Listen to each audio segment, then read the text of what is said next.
Welcome to weekend exclusives. పిల్లలు లేక మూతపడేందుకు సిద్ధంగా ఉన్న స్కూల్లో ఓ టీచర్ అడుగుపెట్టింది.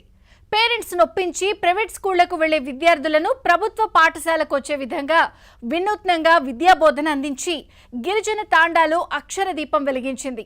విద్యా విప్లవంలో ఆమె పట్టువదలని కృషిని మెచ్చిన మంత్రి నారా లోకేష్ సైతం ఆమెను అభినందించారంటే ఆమె పట్టుదల ఎలాంటిదో ప్రత్యేకంగా చెప్పనక్కర్లేదు. ఇంతకీ ఆమె ఎవరు, ఆమె చేసిన కృషి ఏంటి తెలుసుకుందాం రండి.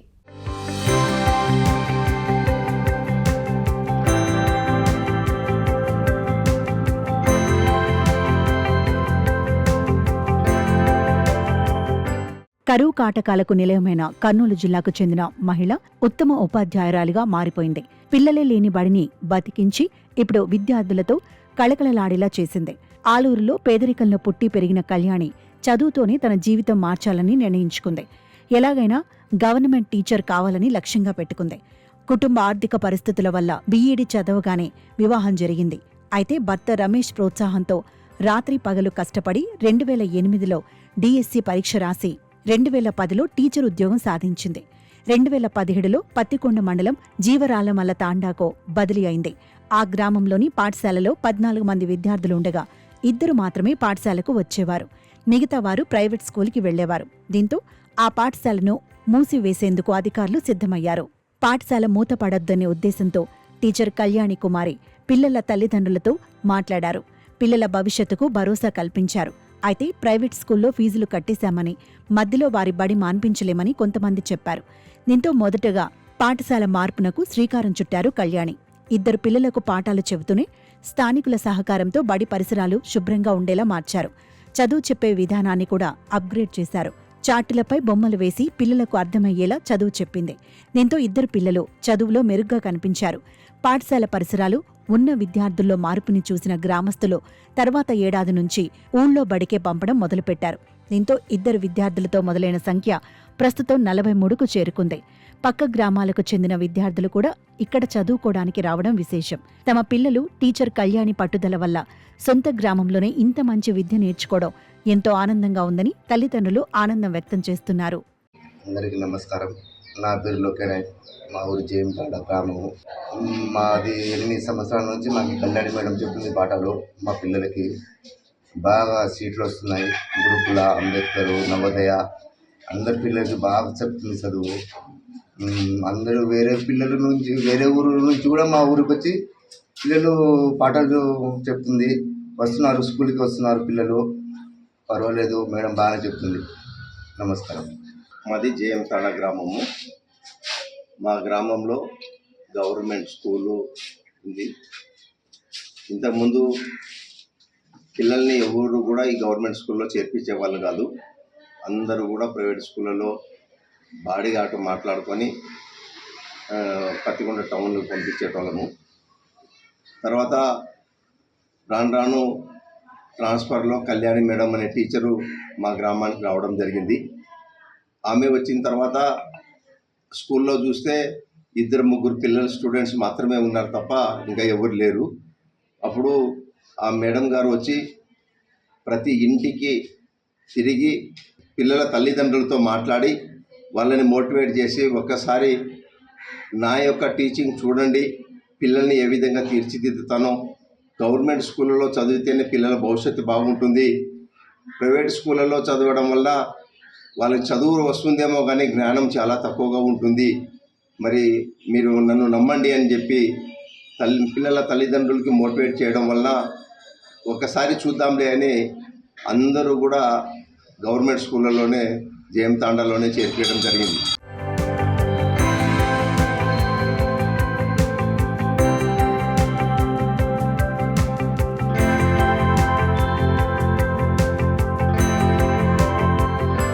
కేవలం పాఠ్యపుస్తకాల్లోని లెసన్స్ కాకుండా విద్యార్థులకు ఈజీగా అర్థమయ్యేలా చార్టులో బొమ్మలు వేసి ల్యాప్టాప్ ద్వారా డిజిటల్ పాఠాలు చెబుతున్నారు కళ్యాణి.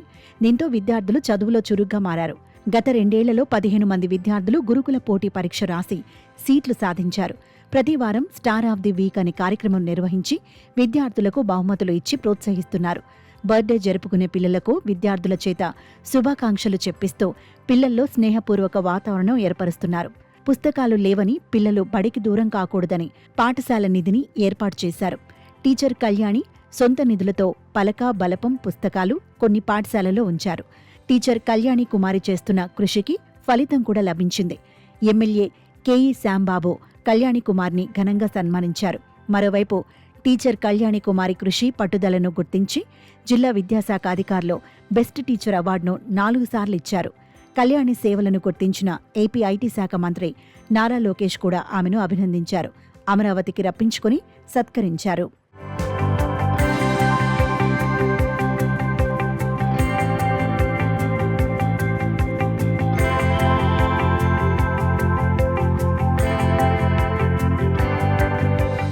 టీచర్ కళ్యాణి కుమారి కృషి, పట్టుదలతో ఒకప్పుడు నాటుసారాకు నిలయంగా ఉన్న జేఎం తండా ఇప్పుడు చదువులకు నిలయమైంది. ఈ గ్రామం నుంచి ఏ ఒక్కరూ ప్రైవేట్ పాఠశాలలకు వెళ్లడం లేదు. అందరూ ప్రభుత్వ స్కూల్ కావాలంటున్నారు. దీనంతటికీ కారణం కళ్యాణి మేడమే అంటూ ఆమెకు కృతజ్ఞతలు చెబుతున్నారు. కళ్యాణి సేవలను మెచ్చిన రాష్ట్ర ప్రభుత్వం ఉత్తమ ఉపాధ్యాయురాలు అవార్డుతో పాటు ప్రతిభా పురస్కారాలను అందజేసింది. రాష్ట్ర, జిల్లా, మండల స్థాయిలోనూ ఆమె ఎన్నో ఉత్తమ ఉపాధ్యాయురాలిగా అవార్డులు, ఇతర పురస్కారాలు అందుకున్నారు. విద్యాభివృద్ధికి చేసిన కృషిని గుర్తించిన స్వచ్ఛంద సంస్థలు, విద్యాశాఖ, రాష్ట్ర ప్రభుత్వం ఉపాధ్యాయురాలు కళ్యాణిని ఎన్నో అవార్డులతో సత్కరించారు. ఒకే ఏడాది ఉత్తమ ఉపాధ్యాయురాలుగా 2 సార్లు అవార్డు అందుకున్నారు. అలాగే విజయవాడలో శ్రీ భక్తి ప్రతిభా పురస్కార్, జ్యోతిరావు పూలే అవార్డులు కూడా ఆమెను వరించాయి. ఇదంతా విద్యార్థుల మేలు కోసం మాత్రమే చేశానని కళ్యాణి కుమారి చెబుతున్నారు.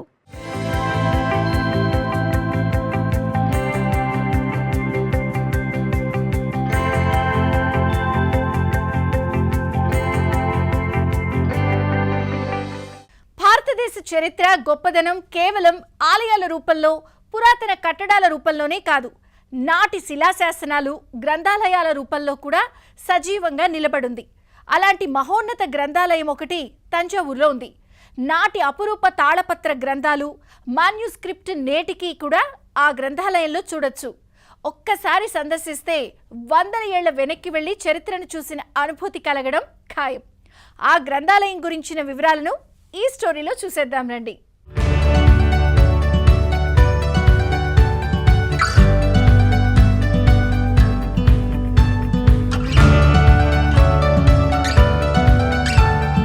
తమిళనాడు తంజావూరులో ఒక గొప్ప గ్రంథాలయం ఉంది. 100 ఏళ్ల చరిత్ర ఉన్న ఈ లైబ్రరీ ఇప్పటికీ చెక్కు చెదరలేదు. సరస్వతి మహల్ గ్రంథాలయంగా పేరొందిన ఈ లైబ్రరీ వరల్డ్ లోనే గుర్తింపు పొందిన గొప్ప గ్రంథాలయం. తెలుగు ప్రజలకు ఇది ఎంతో ప్రత్యేకమైనది. ఇందులో వేలాది ప్రాచీన తెలుగు గ్రంథాలు, తాళపత్ర రచనలు, దస్తావేజులు ఉన్నాయి. అయితే దీన్ని 16వ శతాబ్దంలో నాయకరాజులచే స్థాపించబడింది. ఈ లైబ్రరీని నాయకరాజులు 1535లో రాజా ఉపయోగం కోసం ప్రారంభించారు. 1675లో తంజావూరును స్వాధీనం చేసుకున్న మరాఠా రాజులు, ముఖ్యంగా సర్పోజీ, దీనిని మరింత అభివృద్ధి చేశారు. 1918లో ఈ లైబ్రరీని ప్రజలకు అందుబాటులోకి తెచ్చారు.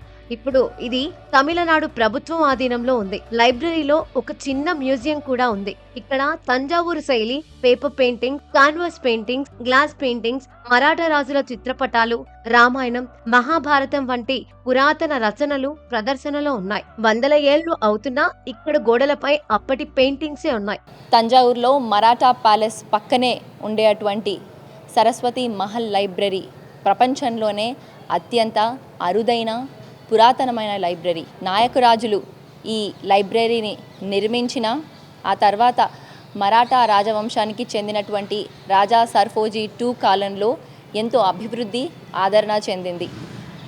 ఆయన సేకరించినటువంటి బుక్స్ ప్రత్యేకంగా ఇక్కడ ఆకర్షణ అని చెప్పొచ్చు. ఆయన కలెక్ట్ చేసినటువంటి బుక్స్, అలాగే చరిత్రలు, అధ్యయనం చేసినటువంటి పుస్తకాల సెక్షన్ సపరేట్గా ఉంటుంది. దాదాపు 60,000కు పైగా వివిధ భాషలు, తెలుగు, సంస్కృతి, అలాగే తమిళం, మలయాళం, మరాఠీ, ఉర్దూ, పర్షియన్, అరబిక్, హిందీ వంటి అనేక భాషల్లో మనుస్క్రిప్ట్స్ మనకి కనిపిస్తుంటాయి. ఇక్కడవే కాదు, బ్రిటిష్, డచ్, ఫ్రెంచ్, జర్మనీ భాషల్లో పుస్తకాలు కూడా మనకి ఇక్కడ కనిపిస్తుంటాయి. 18వ శతాబ్దానికి చెందినటువంటి గ్రంథాలు కూడా ఇక్కడ చాలా సేఫ్గా సంరక్షించబడ్డాయి. అవి మాత్రమే కాదు, రామాయణం, మహాభారతం అనేక ప్రాంతాల భాషల్లో తాళపత్రాలు, అలాగే నాట్య శాస్త్రం, ఇంకా సంగీత శాస్త్రానికి సంబంధించినటువంటి గ్రంథాలు కూడా అనేకంగా కలెక్షన్ మనకి ఇక్కడ కనిపిస్తుంది. ఇక వివిధ భాషలకి సంబంధించినటువంటి మనుస్క్రిప్ట్స్ కూడా మనం ఇక్కడ చూడొచ్చు. ఇక్కడ కనిపించేటువంటి మనుస్క్రిప్ట్స్ ఏషియాలోనే ఎక్కడా లేదు. అతి పురాతనమైన గ్రంథాలయంగా ఇది ప్రసిద్ధి చెందింది. ఇక లోపల ఉండేటువంటి సరస్వతి అమ్మవారి విగ్రహానికి ఒక ప్రత్యేకత ఉంది. అక్కడ అమ్మవారికి వీణ ఉండదు, కేవలం అభయహస్తం మాత్రమే చూపిస్తుంటుంది.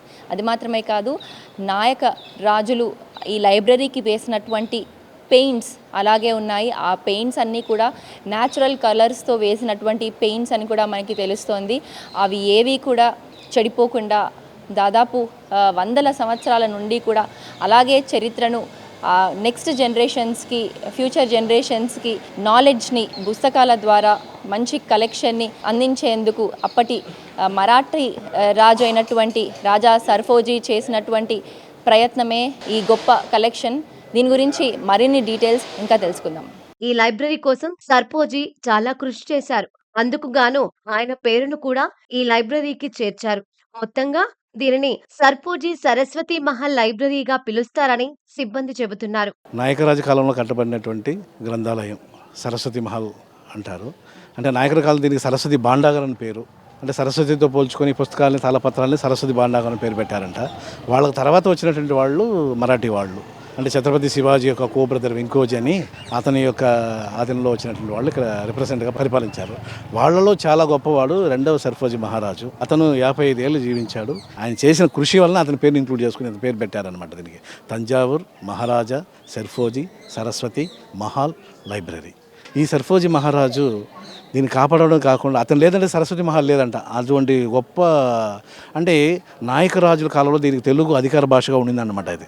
కానీ వాళ్ళు వచ్చినా కూడా వాళ్ళు చేసినవన్నీ అట్నే కాపాడినారట. వాళ్ళు దానిని దాన్ని ఇది చేయలేదు. అందుకు వాళ్ళు మరాఠీ భాషస్తులైనా కూడా ఇతర భాషలని వాళ్ళు గౌరవించారు. సాంస్క్రిట్, తెలుగు అన్నింటినీ చేసినారు. అందుకే ఇతను వచ్చినప్పుడు ఇతని యొక్క పర్సనల్ కలెక్షన్ పుస్తకం 4500 పుస్తకాలు. ప్రతి పుస్తకంలోనూ ఇతని యొక్క సంతకం ఉంటుందన్నమాట. గీర కూడా మెన్షన్ చేస్తాడు 1781, 83 అనేసి. అది ఆయన సొత్తులాగా, మన ఒక ఆస్తిలాగా అతను దాన్ని భద్రపరిచి పెట్టాడు. అలా బీరో ఉంది, బీరో చూశారని అనుకుంటాను. టీకుడ్లో తయారు చేసిన బీరోకి వయసు 200 సంవత్సరాలు అన్నమాట. ప్రతి ఒక్క దాంట్లోనూ అతను పేరు సంతకం ఉంటుందన్నమాట. ఆ విధంగా 4500 పుస్తకాలు. మ్యూజియం ఉంటుంది. మ్యూజియంలో ఇలాంటి ఇంపార్టెంట్ థింగ్స్ అన్నీ ఒక మ్యూజియం లాగా పెట్టి సేకరించి పెట్టున్నారన్నమాట. ఇదే కాకుండా 49,000 తాళపత్రాలు ఉన్నాయి. అవి Telugu, Tamil, Marathi, Sanskrit. But highest number Sanskrit 39,000. కాబట్టి ఎక్కువగా మీకు ఇంకొకటి సాంస్క్రిట్లో left to right Ramayana, right to left Mahabharata, అదొకటి. ఇంకోటి కథ 3 అంటే 3 కథల గురించి చెప్పేటువంటిది. భారతం, భాగవతం, రామాయణం, ఈ విధంగా 3టిని చెప్పేటువంటిది కూడా సాంస్క్రిట్లో ఉంది. అటువంటి గొప్ప గ్రంథాలు తెలుగులో చెప్పుకోవాల్సింది ఆముక్త్యమ లేదా పోతన రాసిన భాగవతం, ఇలాంటి ఎన్నో మన తెలుగు సాహిత్యం వెలసిన స్థలం ఈ తంజావూరు అని చెప్పవచ్చు. పురాతన కాలంలోని కవులు, పండితులు, రాజులు, గురువులు రచించిన తెలుగులోని కవిత్వం, శాస్త్రం, వేదాలు ఇక్కడ భద్రంగా ఉన్నాయి అంటే అది తెలుగువారి గర్వకారణం.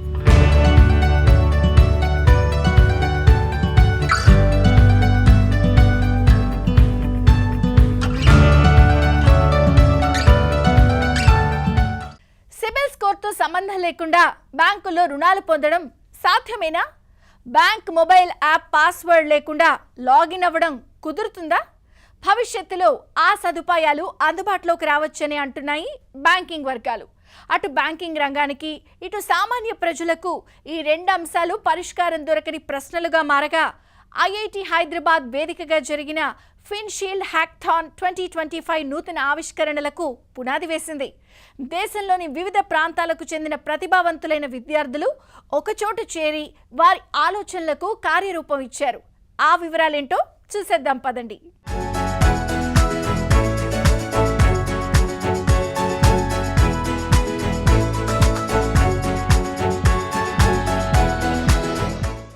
సాధారణంగా ఎవరైనా బ్యాంకులు, ఫైనాన్స్ సంస్థల్లో వ్యక్తిగత, ఇంటి, వాహన రుణాలు పొందాలంటే సిబిల్ స్కోర్ ఎంతుందో పరిశీలించి నిర్దేశించిన మేర ఉంటేనే రుణం ఇస్తారు. ఇక సిబిల్ స్కోరే లేకుంటే రుణం ఇచ్చేందుకు నిరాకరిస్తారు. సిబిల్ స్కోర్కు సంబంధం లేకుండా ప్రత్యామ్నాయ మార్గం ఇప్పటి వరకు లేదు. ఇది రుణం పొందే వ్యక్తులనే కాదు, బ్యాంకులకు కూడా పరిష్కారం లేని ప్రశ్నగా మిగిలింది. ప్రత్యామ్నాయ డేటా ద్వారా సిబిల్ స్కోర్కు సంబంధం లేకుండా రుణం ఇచ్చే యోచన ఉన్నప్పటికీ కార్యరూపం దాల్చలేదు. ఇటువంటి క్లిష్టమైన సమస్యలకు పరిష్కారం చూపడంతో పాటు బ్యాంకింగ్, ఆర్థిక సేవల రంగంలో నూతన ఆవిష్కరణలకు సంగారెడ్డి జిల్లా కందిలోని Hyderabad Indian Institute of Technology వేదికైంది. ఐఐటి హైదరాబాద్ సహకారంతో Bank of India Fin Shield hackathon 2025 నిర్వహించారు. కేంద్ర ప్రభుత్వ ఆర్థిక సేవల విభాగం, ఇండియన్ బ్యాంక్స్ అసోసియేషన్ కార్యక్రమ నిర్వహణలో భాగస్వామ్యం అయ్యాయి. హ్యాకథాన్కో గత జూన్లో 661 అప్లికేషన్లు రాగా అందులో నుంచి 72 మందిని ఎంపిక చేశారు. ఎంపిక చేసిన 72 మందిని ఐఐటి హైదరాబాద్ క్యాంపస్లో ఈ నెల 2-3 తేదీల్లో వారి ప్రెజెంటేషన్లను పరిశీలించారు. బుధవారం జరిగిన గ్రాండ్ ఫినాలేలో దేశంలోని వివిధ విద్యా సంస్థలకు చెందిన విద్యార్థులు ఇందులో పాల్గొన్నారు. 72 మందిలో 18 మంది రూపొందించిన ప్రాజెక్టుల్లో ఉత్తమమైన వాటిని ఎంపిక చేశారు. సిబిల్ స్కోర్కు సంబంధం లేకుండా 0 లేదా మైనస్ స్కోర్ ఉన్న సంబంధిత వ్యక్తుల ఆర్థిక కార్యకలాపాలు, బిల్లుల చెల్లింపు వివరాలు, యూపీఐ పేమెంట్ హిస్టరీ తదితర డేటాను సిబిల్కు ప్రత్యామ్నాయ డేటాగా వినియోగించుకునే అవకాశం ఉందనేది హ్యాకథాన్ యువ ఇంజనీర్లు రూపొందించారు. అదేవిధంగా పాస్వర్డ్ లేకుండా మొబైల్ ఫోన్లో బ్యాంక్ యాప్ లాగిన్ అవ్వటానికి ఇప్పటికే ఉన్న ఫేస్ రికగ్నిషన్, థంబ్ ఇంప్రెషన్ వంటివి కాకుండా మరో నూతన విధానాన్ని సూచించాలనేది హ్యాకథాన్లో రెండో థీమ్గా ఇచ్చారు. కేవలం టైపింగ్ స్పీడ్, మౌస్ నావిగేషన్ ద్వారా కూడా లాగిన్ అయ్యే విధానాన్ని రూపొందించి ప్రాక్టికల్గా చేసి చూపించారు. నూతన ఆవిష్కరణలను ప్రదర్శించగా ఎంపికైన వాటిలో మొదటి స్థానంలో నిలిచిన కళాశాల టీంలకు 5 లక్షలు, రెండో స్థానంలో నిలిచిన టీంకు 3 లక్షలు, మూడో స్థానంలో నిలిచిన వారికి 2 లక్షల చెక్కు అందజేశారు. 2 థీముల్లోనూ ఎంపికైన టీంలకు బహుమతులు అందజేశారు. ఐఐటి హైదరాబాద్ కార్యక్రమంలో IIT director professor Murthy, bank of India CGM Sudheer Ranjan, GM Ashutosh Mishra తదితరులు పాల్గొన్నారు. ఐఐటి హైదరాబాద్తో కొలాబరేట్ చేసి ఒక హ్యాకథాన్ కండక్ట్ చేసింది. ఇంతకుముందు కూడా 2-3 బ్యాంక్స్ ఇలాంటి హ్యాకథాన్ ఫైనాన్షియల్ అకాడమిక్ ఇన్స్టిట్యూషన్స్తో కలిసి చేశాయి. కానీ ఈ హ్యాకథాన్ని మేము కొంచెం డిఫరెంట్గా ఆర్గనైజ్ చేసాం. మేము 2 రకాల రియల్ వరల్డ్ ప్రాబ్లమ్ స్టేట్మెంట్స్ ఇచ్చాం. ఒకటి determining the probability default of a prospect based on alternate data, ఇంకోటి పాస్వర్డ్లెస్ లాగిన్ ఇన్ మొబైల్ అప్లికేషన్స్. మిగతా బ్యాంక్స్ కండక్ట్ చేసిన హ్యాకథాన్స్లో ఇటువంటి రెస్పాన్స్ రాలేదు, ఇంత స్కేల్లో రెస్పాన్స్ రాలేదు. టోటల్ మాకు 661 అప్లికేషన్స్ వచ్చాయి. దాంట్లో నుంచి జూన్లో మేము 72 అప్లికేషన్స్ షార్ట్ లిస్ట్ చేసాం. ఆ అప్లికేషన్స్లో 72 మందిని మేము ఇక్కడ గ్యాదర్ చేసి నిన్న వాళ్ళందరి ప్రజెంటేషన్స్ మేము చూసి 6 జ్యూరీస్ వాటిల్లో 18 మందిని షార్ట్ లిస్ట్ చేశాయి. ఆ 18 మంది ప్రజెంటేషన్స్ ఇవాళ ఇంకో జ్యూరీ, దాంట్లో బ్యాంకర్స్ ఉన్నారు, ఐఐటి హైదరాబాద్ ప్రొఫెసర్స్ ఉన్నారు, దాంట్లో డెలాయిట్ నుంచి రిప్రజెంటేటివ్స్ ఉన్నారు, దాంట్లో మెకెన్సీ లాంటి కన్సల్టెన్సీ ఫర్మ్స్ డైరెక్టర్స్ కూడా ఉన్నారు. వాళ్ళ జడ్జ్మెంట్ ప్రకారం వాళ్ళ మేము విన్నర్స్ని డిక్లేర్ చేయడం జరిగింది. This event has been a great success. దీని స్కేల్, దీంట్లో వచ్చిన solutions quality, they have all exceeded our expectations.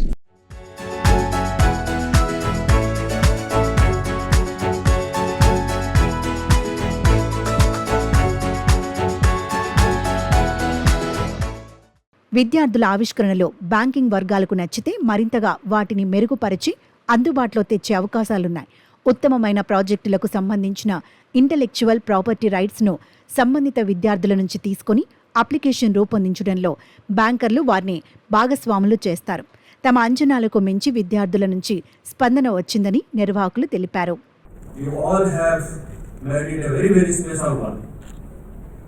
We are thankful to the participants who had submitted their entries initially, and through a 3-stage process, now we have selected the winners as number 1, 2, 3, etc. So this is a very unique occasion where we have collaborated with IIT Hyderabad, and this hackathon is being organized as per the initiative of the DFS and under the aegis of IBA.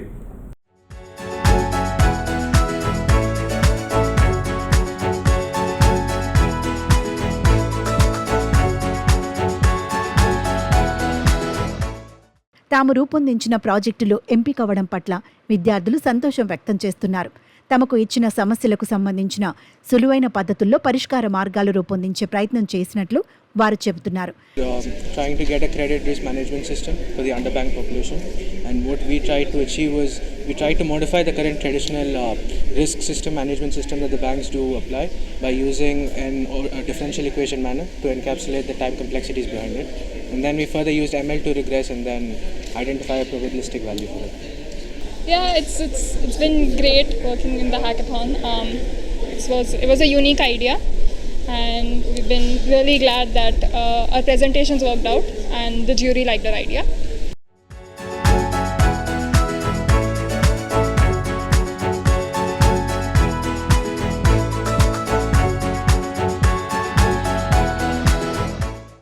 నూతన ఆవిష్కరణలను IIT Hyderabad ఎల్లవేళలా ప్రోత్సహిస్తుందని అన్నారు సంస్థ director professor Murthy.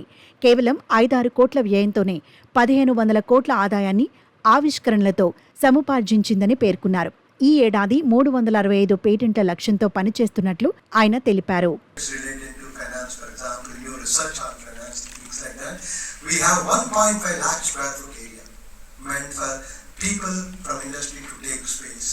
And I came to know that only 6,000 SFT is left out. That's the kind of people coming to the campus, occupying the space, collaborating with us. The second building is what we call it as TIP, Technology Innovation Park, where we have another 1.5 lakh square foot area, only meant for people who want to do startups activity, the pre-incubation activity, incubation activity. And we not only do that, we also tell students, if you have an innovative idea, take a semester break. We give you 6 credits. At the end of the semester, show us a product, we give you a grade. We don't do any courses in one full semester at all. This is another very uniqueness. It doesn't happen in every IIT. Then, we also say that if your ideas are working out well at the end of second year BTech, and if you want to start your startup, now leave the campus. We give you a diploma. And we give you 5 years time to come back and complete the 3rd and 4th year. Again, there is no institute in India which possibly does this.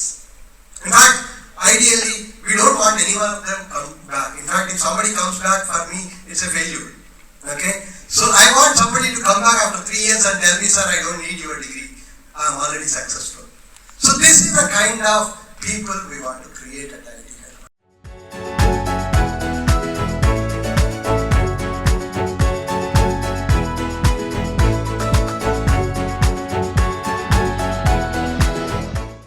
ఇదండి ఇవాల్టి weekend exclusives. వచ్చే వారం మరిన్ని interesting స్టోరీలతో మళ్ళీ కలుస్తాను. Until then bye.